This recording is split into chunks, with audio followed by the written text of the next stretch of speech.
Avvalambor hammaga salom do'stlar. Men sizlar bilan bugun Diyorbek bo'laman va men sizlarga bugun FC Mobile'ning tarixini tushuntirib beraman. Ma'lumotlar quyidagicha. EA Sport FC Mobile ko'pincha FC Mobile deb ataladi. O'yin haqida yaratilishidan to hozirgacha bo'lgan ma'lumotlarni sizga soddaroq qilib tushuntirib beraman. O'yin tarixi qachon yaratilgan? O'yin dastlabki FIFA Mobile nomi bilan 2016-yil 11-oktyabr iOS va Android uchun chiqarilgan. 2023-yil EA va FIFA o'rtasida shartnoma tugagach, FIFA Mobile rasmiy ravishda EA Sport FC Mobile deb nomlangan. Shundan beri 2023-yilda hozirgi kungacha o'yin muntazam yangilanmoqda. Sizga o'yin nomi haqida tushuntirib bersam, EA Sport FC Mobile bu mobil futbol simulyatsiyasi o'yini. Unda siz real jamoalar va ligalar bilan futbol o'ynaysiz. Masalan, Premier Liga, La Liga, Bundesliga, boshqalar. 18 mingdan ortiq real futbolchi va 690 dan ko'p rasmiy klub mavjud. O'yin Ultimate Team tizimiga o'xshash. Siz jamoangiz yig'asiz, o'yinchilarni rivojlantirasiz va uchrashuvlarni ishtirok etasiz.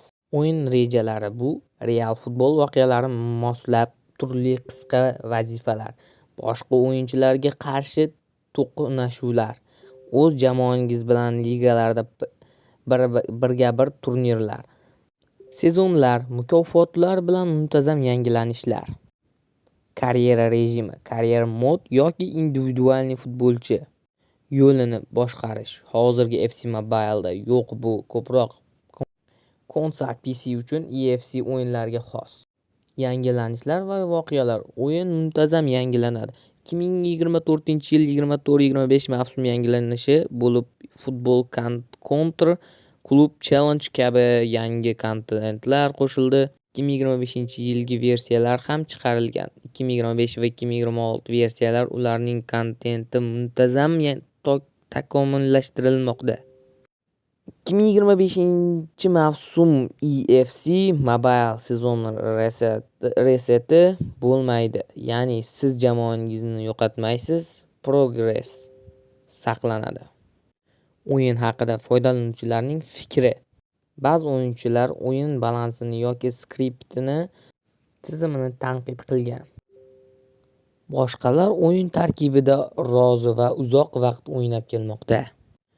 Do'stlar, xulosa esa EA Sport FC Mobile bu hozirgi mobil futbol o'yinlari ichida eng yirik va rasmiy litsenziyalangan o'yinlardan biri. U FIFA Mobile'dan tugagan va EA Sports FC nomi ostida yangi davrga kirgan.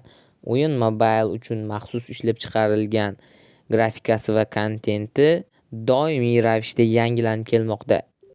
Do'stlar, talaffuzimda yoki gaplarimda ozroq xatolik, duduqlanishlar bo'lgan bo'lsa, avvalambor uzr so'rayman. Sababi bu mening birinchi videoyim va birinchi sizga berayotgan ma'lumotlarim. Hammaga omad, obuna va like tugmasini bosish esingizdan chiqmasin. Keyingi kontentimiz qaysi o'yin haqida bo'lsin.